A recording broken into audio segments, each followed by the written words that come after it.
bạn, hôm nay mình sẽ chỉ các bạn làm trắc nghiệm ma quái nha. Đầu tiên các bạn cần là một cái đồ để đựng,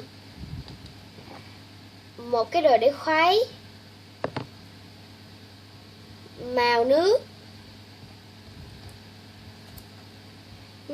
các bạn dùng nước uống bình thường nha, và dung dịch rửa lưỡi em bé. Giờ mới bắt đầu làm. Đầu tiên các bạn sẽ bỏ hồ vô. Nếu mà các bạn muốn làm nhiều thì các bạn bỏ nhiều nhé. Xong rồi các bạn sẽ bỏ một chút nước uống vô. Các bạn đừng bỏ nhiều quá, nếu mà bỏ nhiều quá thì nó sẽ rất là lỏng. Rồi giờ thì các bạn quậy lên. Khi mà quậy lên rồi thì các bạn bỏ màu vô nhé.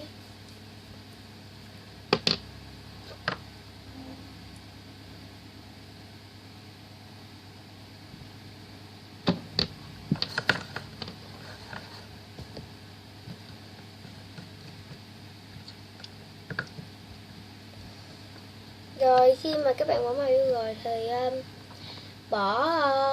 các bạn bỏ dung dịch ra lưỡi vô.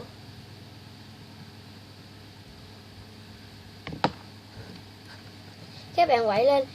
Các bạn nhớ là phải quậy tới khi nào mà các bạn thấy hồ nó đặc lại rồi á mới được. Khi mà nó còn lỏng mà các bạn cầm lên thì nó còn rất là dính tay á.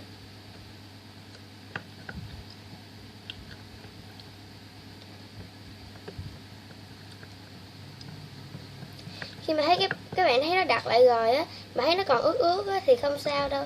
Các bạn cứ cầm lên và dò, thì một hồi nữa là nó sẽ hết dính nè. Bây giờ mình đã quậy lên được rồi nè. Chúng ta sẽ lấy ra nha. Đây, chúng ta đã được trải nghiệm ma quái nè. Các bạn cứ dò thì một chút nữa thì nó sẽ không còn nước nữa nha. Khi mà các bạn dò được một lúc rồi thì nó sẽ được như thế này nè. Nó không có dính tay nữa. Mà nếu các bạn dò hoài mà thấy nó còn dính á, thì các bạn bỏ thêm một chút dung dịch rửa lưỡi em bé vô nhé.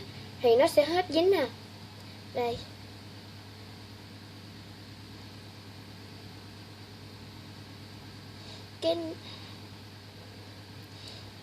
Các bạn nhớ đăng ký kênh của mình nha. Tạm biệt.